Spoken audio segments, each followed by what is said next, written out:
স্টুডেন্টকে দেখতে পাই যে অজ্ঞান অবস্থায় ছিল, মাত্রই তার জ্ঞান ফিরে। আর আমরা দেখতে পাই সে একটা চেয়ারের সাথে বাঁধা রয়েছে, আর তার সামনে একটা লোক বসা রয়েছে যার চোখে চশমার মতো পট্টি বাঁধা টাইপের কিছু রয়েছে, মানে এটা তার স্টাইল। এবং এই পুরো রুমে আমরা দেখি বিভিন্ন ধরনের স্পেলের কাগজ এবং মোমবাতি, মানে জাদু দিয়ে ভরা ছিল। তো চোখে কাপড় বাঁধা যে লোক, তার নামটা হচ্ছে সাটোরু গুজো। এবং আমি যতদূর আমার ছোট বোনের কাছ থেকে জানতে পেরেছি, জুজুৎসু কাইজেনের এটা হচ্ছে সবচেয়ে ফেভারিট একটা ক্যারেক্টার। আর সামনে যে স্টুডেন্টটা রয়েছে তার নাম হচ্ছে ইউজি, সে এই সিরিজের মেইন ক্যারেক্টার। মানে ওকে তুমি এই সিরিজের তানজিরো বা চেইনসো ম্যান বলতে পারো। মানে আমি 4টা এপিসোড দেখেছি, 4টা এপিসোড দেখে আমাকে ইউজিকে প্রধান চরিত্র মনে হয়েছে। তো এখানে আমরা দেখি সাটোরু গুজো ইউজিকে জিজ্ঞেস করে, মানে স্টুডেন্টকে জিজ্ঞেস করে, তুমি এখন সত্যি করে বলো তো তুমি কে? আর তখন ইউজির নিজের চিন্তা বাদ দিয়ে তার যে বন্ধু ফসিগুরোর কথা মনে পড়ে এবং জিজ্ঞেস করে ও কোথায়, ওকে দেখতে পাচ্ছি না। তো ফসিগুরোকে এটা আমরা পরে জানতে পারবো। তো ইউজি যখন এই প্রশ্ন করে তখন গুজি ইউজিকে বলে, আমার মনে হয় এখন তোমার অন্যদের ব্যাপারে নয়, তোমার নিজের ব্যাপারে ভাবা উচিত, কারণ হতে পারে কিছুক্ষণের মধ্যে আমি তোমাকে জানে মেরে ফেলবো। তো কিভাবে এই সিচুয়েশনটা তৈরি হয়েছে এটা জানার জন্য আমাদের আগের দিনের দৃশ্য দেখানো হয়, যেখানে আমরা দেখি আমাদের এই নায়ক ইউজি হসপিটালে কল করে এবং আমরা জানতে পারি তার দাদা হসপিটালে ভর্তি রয়েছে। তো সে তার দাদাকে জিজ্ঞেস করে তার কি অবস্থা, কিন্তু তার দাদা একটা কথাই বলে যে তোমার এখন নাইট ক্লাবে গিয়ে আনন্দ ফুর্তি করা উচিত, আমার মতো বুড়োর উপর ফোকাস করে সময় নষ্ট করা তোমার ঠিক হবে না। আর তারপর আমাদের আরো কয়েক ঘন্টা আগের একটা দৃশ্য দেখানো হয়, যেখানে আমরা জুজুৎসু টেক ইউনিভার্সিটি থেকে আসা একটা স্টুডেন্টকে দেখি যার নাম হচ্ছে মেগুমি। তো তোমরা হয়তো বুঝতে পেরেছো জুজুৎসু কোনো মানুষের বা পার্সনের নাম নয়। ডেমন স্লেয়ার যেমন একটা সংস্থার নাম, জুজুৎসু সেরকম একটা সংস্থার নাম। তো যাই হোক, এখানে আমরা দেখতে পাই ওই স্টুডেন্টটা করে কি, আমাদের ইউজি যে স্কুলে পড়ে সেই স্কুলে আসে এবং তাকে এখানে পাঠানো হয়েছে। এখানে নাকি একটা অভিশপ্ত জিনিস রয়েছে যেটা খুবই ডেঞ্জারাস, আর এটাই সে এখান থেকে নিতে এসেছে। কিন্তু যখন সে তাকে বলা জায়গায় পৌঁছায় সেই জিনিসটা পায় না, আর এই কারণে সে তার গুরু সাটোরু গুজোকে, মানে ওই যে চোখে পট্টি বাঁধা, তাকে ফোন করে আর বলে গুরু সেই জিনিসটা এখানে নেই। কিন্তু সাটোরু গুজো তাকে বলে দেয় যতক্ষণ না তুমি ওই জিনিসটা পাবে ততক্ষণ কিন্তু তুমি ফিরে আসবে না, ঠিক আছে? আর অন্যদিকে আমরা ইউজির ক্লাবের দৃশ্য দেখি, যেখানে ইউজি, তার বন্ধু সাসাকি আর তার বন্ধু ফসিগুরো বসে রয়েছে। আর তখনই স্টুডেন্ট কাউন্সিলের একটা প্রেসিডেন্ট আসে এবং তাদেরকে বলে তোমাদের এই ক্লাব বন্ধ করে দেওয়া হবে, কারণ এটা একটা আলসের ক্লাব, এটার কোনো কাজকর্ম নেই, কোনো কিছু হয় না, উল্টো তোমরা এখানে বসে বসে সময় নষ্ট করছো। কিন্তু তখনই সাসাকি, মানে ওই মেয়েটি বলে ওঠে, আপনি কি বলছেন, আমরা কোনো কাজ করছি না, আমরা তো অনেক বড় একটা রিসার্চ করেছি। আপনি কি কখনো ভেবেছেন আমাদের স্কুলে যে খেলার মাঠ রয়েছে সেখানে কত স্ট্রং স্ট্রং প্লেয়াররা খেলতে যায়, কিন্তু হঠাৎ করে তারা অসুস্থ হয়ে যায় কেন? আর এটার পেছনের কারণ হচ্ছে সেখানে একটা কালো আত্মার ছায়া রয়েছে, আর এই কারণে সবাই অসুস্থ হয়ে পড়ছে। আর তখন প্রেসিডেন্ট বলে, তুমি কি গাঞ্জা টাঞ্জা কিছু খাইছো নাকি যে এইসব ফালতু কথা বলছো? ওদের শরীর অসুস্থ হচ্ছে, সেখানে বিটল নামে একটা পোকা রয়েছে, সেই পোকা থেকে ইনফেকশনের কারণে, এছাড়া আর কোনো কারণ নেই। আর তাছাড়া এমনিতেও তোমাদের এই ক্লাবটা বন্ধ করে দিতে হবে, কারণ একটা ক্লাবের নিয়ম অনুযায়ী কমপক্ষে 3 জন সদস্য থাকতে হবে। কিন্তু তোমাদের ইউজি, আমাদের যে নায়ক, সে অলরেডি ট্র্যাক এন্ড ফিল্ড টিমের ক্লাবে যোগ দিয়েছে, যে কারণে এই ক্লাবে এখন তোমরা দুজন আছো। তো এই ক্লাব এখন বন্ধ হয়ে যাবে, তো এখনই রুম খালি করে বের হয়ে যাও। আর তখনই ট্র্যাক এন্ড ফিল্ড টিমের কোচ চলে আসে এখানে, আর সেই মূলত ইউজির অজান্তে ইউজির নাম তার ক্লাবে অ্যাড করে দিয়েছিল যাতে সে ট্র্যাক এন্ড ফিল্ডে জয়েন করে। তো ইউজি এটা জানতো না, তো সে ইউজিকে বলে, প্লিজ আমার সাথে চলো, আমি তোমাকে ন্যাশনাল প্ল্যাটফর্মে রিপ্রেজেন্ট করবো। কিন্তু ইউজির এতে কোনো ইন্টারেস্টেড ছিল না। তো এখানে আসলে ইউজিকে নিয়ে কোন গেম খেলানো হবে সেটা আমরা একটু পরেই বুঝতে পারবো। তো যাই হোক, তখন ওই কোচ একটা চ্যালেঞ্জ জানায়, সেটা হচ্ছে তুমি আমার সাথে একটা গেম খেলবে, যে জিতবে তার কথা থাকবে। তো ইউজি মেনে নেয়। আর এদিকে আমরা দেখি জুজুৎসু টেক ইউনিভার্সিটির সেই স্টুডেন্ট কিন্তু এখনো কিন্তু এই স্কুলে আছে এবং ওই অভিশপ্ত জিনিসটা পুরো স্কুলে এদিক ওদিক খুঁজছে। আর এদিকে ইউজিরা আসে মাঠ হয়ে চ্যালেঞ্জ পূরণ করার জন্য। আর এখানে আমরা দেখতে পাই একটা শর্ট পার্টিং কন্টেস্ট হয়। তো ইউজি খুব সহজে ওই শর্ট পার্টকে বেসবলের মতো ছুড়ে মারে এবং ওয়ার্ল্ড রেকর্ডে ভেঙে দেয়, যার ফলে আমাদের ইউজি জিতে যায় এবং সে সিদ্ধান্ত নেওয়ার অধিকার পেয়ে যায় যে সে কোন ক্লাবে থাকবে বা থাকবে না। তো যেহেতু ইউজি বর্তমানে তার বন্ধু সহ যে ক্লাবটাতে রয়েছে, যেখানে মাত্র 3 জন মেম্বার, কোনো কাজ কাম নেই, খালি কমিক পড়া আর আড্ডাবাজি করা, তো সে সিদ্ধান্ত নেয় আমি যদি ওই ক্লাবে থাকি আমি স্কুল শেষে ওখানে 5টা-6টা পর্যন্ত আরাম করতে পারবো, তারপর ফ্রি হয়ে বাড়িতে চলে যাব। তো ওটাই ঠিক আছে। কিন্তু ইউজির বন্ধু বান্ধবীরা বলে, দেখো তোমার কাছে আরেকটা অপশন রয়েছে, তুমি যদি আমাদের ক্লাবে থাকতে না চাও কোনো সমস্যা নেই, আমরা মাইন্ড করবো না, কিন্তু তুমি যেহেতু স্পোর্টসে অনেক ভালো, তুমি স্পোর্টস ক্লাবে চলে যাও, সেটাই ভালো হবে। কিন্তু ইউজি তার বন্ধুদের ছেড়ে যেতে চায় না, সে বলে আমি এখানেই থাকবো যাতে আমি মজা করতে পারি। আর এদিকে জুজুৎসু ইউনিভার্সিটি থেকে মেগুমি নামের যে স্টুডেন্ট এসেছে, সে ইউজির পারফরমেন্স দেখে তো অবাক হয়ে যায় এবং ইমপ্রেস হয়ে যায় যে ও একটা সাধারণ মানুষই এত শক্তি কিভাবে পেল, কোনো পাওয়ার ছাড়াই এত চমৎকার শট করলো। আর তার কাছে ইউজির উপর একটু সন্দেহ হয় যে ওর কাছে কি আসলেই আমি যে জিনিসটা খুঁজছি সেই জিনিসটা থাকতে পারে, তার জন্য কি পাওয়ার চলে আসলো। তো এটা মনে করে সে করে কি ইউজির কাছে যায়, কিন্তু মেগুমি ইউজিকে থামানোর আগেই ইউজি হাসপাতালের দিকে তার দাদার কাছে দৌড়ে চলে যায়। তো এখানে মেগুমি কোন পাওয়ারের কথা বললো যেটার জন্য ইউজির ভেতর এরকম পাওয়ার এসে গিয়েছে, এটা আমরা আরেকটু পরে জানতে পারবো। আর এখানে আরেকটা কথা, আমি যদি এই সিরিজটাকে সিরিজের মতো এক্সপ্লেন করি তাহলে দেখা যাবে অনেক কিছু তোমরা বুঝবে না, যার জন্য আমি এটাকে আমার মতো করে এক্সপ্লেন করছি।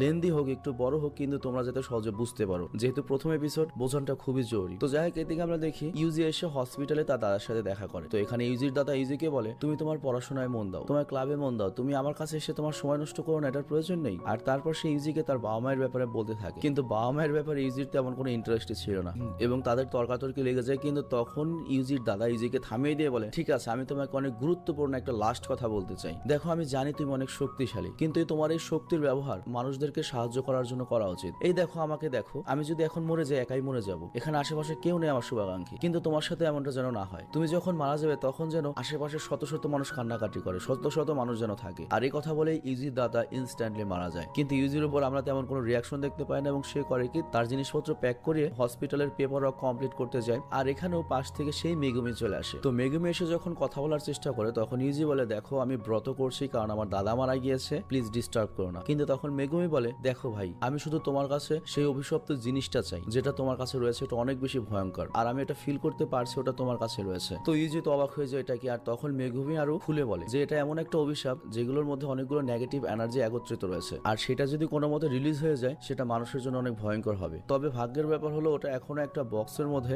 স্টেরমেন্ট বা জাদুর স্পেল বা ফিতে দিয়ে সিল করে দেওয়া, যার জন্য ওটা দুর্বল রয়েছে। কিন্তু কোনোভাবে যদি মুক্ত হয় সেটা অনেক ডেঞ্জারাস হয়ে যাবে। তো এই জন্য আমি চাই তোমরা যে বক্সটা পেয়েছো সেটা আমাকে দিয়ে দাও। তো ইউজি তখন বক্সটা মেগুমিকে দিয়ে দেয়, কিন্তু মেগুমি দেখে এই বক্সটা তো খালি, ভেতরের আসল মালটাই নেই। তো ইউজি তখন বলে দেখো, এটার ভেতরে যে জিনিসটা ছিল সেটা আমার ক্লাবের বাকি মেম্বারদের কাছে রয়েছে, কারণ তারা প্ল্যান করেছে আজকে রাতে তারা স্কুলে ওটা খুলবে। তো এটা শুনে মেগুমি তো ভয় পেয়ে যায় এবং বলে তোমার কোনো ধারণাই নেই তোমার বন্ধুরা কত বড় বিপদে রয়েছে। আর তখন ইউজি জিজ্ঞেস করে এটা কি খারাপ কিছু? মেগুমি বলে হ্যাঁ, খারাপের থেকেও খারাপ কিছু, তোমার বন্ধুরা মারা পড়বে। আর অন্যদিকে আমাদের ইউজির স্কুলের সিন দেখানো হয় যেখানে ওর ক্লাবে ওর বন্ধু এবং বান্ধবী বসে রয়েছে একটা রুমে, আর ওই সিলটা ওপেন করার জন্য তৈরি হয়ে যায়। আর তারা লাইট বন্ধ করে মোমবাতি দিয়ে রেখেছে, কারণ তাদের কাছে মনে হয়েছে এটা হন্টেড কিছু হবে এবং সত্যিকারে মজাটা পাবে। কিন্তু যখনই তারা সিলটা ওপেন করে দেখা যায় ওটার ভেতর থেকে কোনো একটা কিছুর আঙুল বের হয়েছে, মানে ফুল একটা আঙুল। আর ঠিক তখনই মোমবাতিটা নিভে যায় এবং আমরা দেখি ওপর থেকে মনস্টার আসা শুরু করে, কিন্তু তারা এটা লক্ষ্যও করেনি। আর এদিকে আমরা দেখি ইউজি আর মেগুমি স্কুলে আসে, আর তখন মেগুমি বুঝতে পারে যে এখানে অদ্ভুত ধরনের একটা প্রেসার ফিল হচ্ছে, তার মানে কি ওই অভিশাপটা রিলিজ হয়ে গিয়েছে। আর ইউজিও এটা ফিল করে। তো মেগুমি তখন ইউজিকে বলে তুমি এখানে থাকো, আমি তোমার ক্লাবে গিয়ে তোমার বন্ধুদের রক্ষা করছি। কিন্তু ইউজি বলে ওরা তো আমারও বন্ধু, আমি আমার বন্ধুদেরকে সাহায্য করতে চাই। কিন্তু মেগুমি তখন ইউজিকে বলে দেখো, তোমার ওখানে যাওয়া ঠিক হবে না, আমি হ্যান্ডেল করতে পারবো। আর এই কথা বলে সে চলে যায়। আর এদিকে আমরা দেখি ইউজির বান্ধবী সাসাকি কিন্তু লুকিয়ে রয়েছে এবং সে দেখে ভয়ঙ্কর মনস্টার এদিকে ওদিকে ঘুরছে। আর তখন পেছন থেকে ইউজির আরেক বন্ধু আসে এবং আমাদের দেখানো হয় ওর শরীরের মাথার অনেকখানি কিন্তু মনস্টারদের কবজায় রয়েছে। কিন্তু তখনই বড় একটা মনস্টার সাসাকিকে দেখতে পায় এবং পেছন থেকে ওর উপর আক্রমণ করে।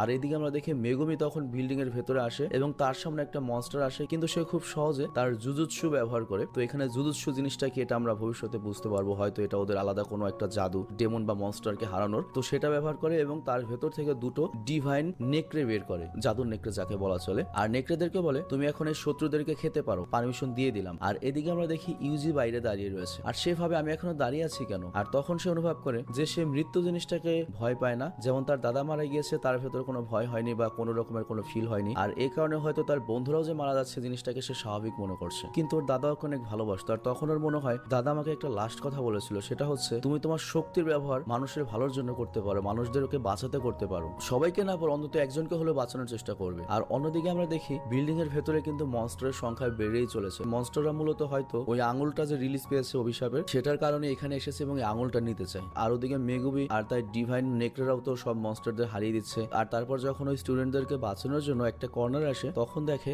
বেঁচে থাকা সকল মনস্টার একজোট হয়ে যায় এবং একজোট হয়ে অনেক বড় একটা মনস্টার হয়ে যায়, যাতে করে দুটো স্টুডেন্টকেই গিলে ফেলতে পারে, মানে দুটো স্টুডেন্টে আটকা পড়ে গিয়েছে। আর সেই সাথে অভিশপ্ত জিনিসটা যেটা আঙুল ছিল সেটা খেতে লাগে। তো মেগুমি এদিকে হতাশ হয়ে যায় যে সে হয়তো আর ওদের বাঁচাতে পারবে না। কিন্তু তখনই ইউজি করে কি সেখানে অনেক উঁচুতে লাফ দিয়ে একেবারে 4th ফ্লোরের জানালা দিয়ে ভেতরে প্রবেশ করে এবং মনস্টারদের উপর ডাইরেক্ট আক্রমণ করে এবং বলে আমি জানি আমার দাদা শান্তিতে মরেছে, কিন্তু এই ধরনের শান্তির মৃত্যু একদম ঠিক নয়, এটা খুব অন্যায়। আর এই কথা বলে সে বন্ধুদেরকে বাঁচিয়ে নেয়। আর তারপর মেগুমির কুকুর সেই মনস্টারদের খেতে থাকে এবং হারিয়ে দেয়। আর এখানে মেগুমি ইউজির অনেক প্রশংসা করে এবং বলে আমি ভেবেছিলাম তুমি একটা সিম্পল স্টুডেন্ট, তুমি ভয় পাবে, কিন্তু তুমি যেটা করেছো অনেক ভালো কাজ করেছো। আর তারপর এই যে জিজ্ঞেস করে এই কুকুরগুলো কিভাবে করে আসলো, তখন মেগুমি বলে কি বলো তুমি এই কুকুরগুলোকে দেখতে পাচ্ছ?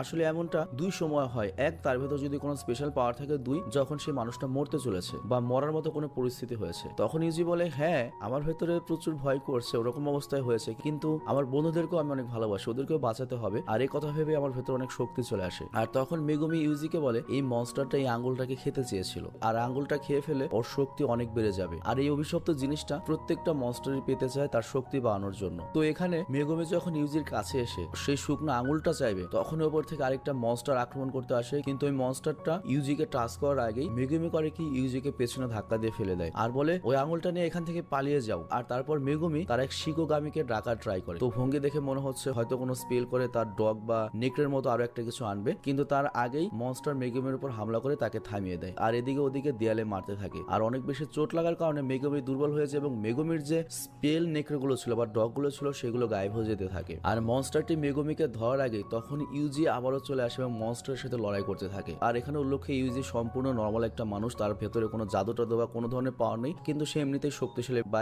এক্সট্রা স্কিল ওয়ালা একজন মানুষ। তো যাই হোক মেগুমি এটা বুঝতে পারে, তবে সেটাও জানতো যে ইউজি শুধুমাত্র মানুষের শক্তি নিয়ে কোনোভাবেই এই মনস্টারের মোকাবেলা করতে পারবে না এবং ও মারা পড়বে। তো এখানে ইউজি হারতে থাকে আর ওর হাত থেকে সে অভিশপ্ত আঙুলটা ছুটে যায় আর সেটা মনস্টারের মুখে পড়তে যাচ্ছিল। কিন্তু যেহেতু ইউজি জানে ওই আঙুলটা যদি মনস্টার খেয়ে ফেলে আরো শক্তিশালী হয়ে যাবে, ও করে কি তাড়াতাড়ি মুখ দিয়ে সে আঙুলটা ধরে ফেলে। আর তখন ওর মেগুমির কথা মনে পড়ে যে এই অভিশপ্ত জিনিস খেলে মনস্টার বা যে কোনো প্রাণীর ভেতর একটা আলাদা শক্তি চলে আসে। আর ওর কাছে মনে হয় এমনি মারা পড়বো অমনি মারা পড়বো, দেখি কি হয়। আর এই কথা ভেবে আঙুলটা গিলে ফেলে। আর তাছাড়া নিজেকে এবং সবাইকে বাঁচাতে গেলে ইউজির হাতে এছাড়া আর কোনো উপায় ছিল না। কিন্তু ও যখন ওটা খেয়ে ফেলে মেগুমি বলে এটা তুমি কি করলে? এটা খাওয়ার পরে কোনো মানুষ যে জীবিত থাকবে এটার কোনো গ্যারান্টি নেই। খাওয়ার পরে মারা যাওয়ার সম্ভাবনা 99.99%, কিন্তু লাখে একজনের মধ্যে চান্স রয়েছে যে ওই শক্তিটা অ্যাবজর্ব করতে পারবে। কিন্তু আমরা দেখি সৌভাগ্যবশত ইউজ এই শক্তিটা অ্যাবজর্ব করতে পারে এবং তার ভেতরে ওই আঙুলের যে মালিক যার নাম হচ্ছে শকুনা, তার পাওয়ার ইউজির ভেতর চলে আসে। আর এবার সে সহজে মনস্টারটাকে হারিয়ে দেয়। আর এদিকে মেগুমাও বুঝে যায় যে ঘটনাটা আরো খারাপ হয়ে গেল। যে শকুনাকে 1000 বছর আগে মেরে ফেলা হয়েছিল সেই শকুনা এই আঙুলের মাধ্যমে ইউজির মাধ্যমে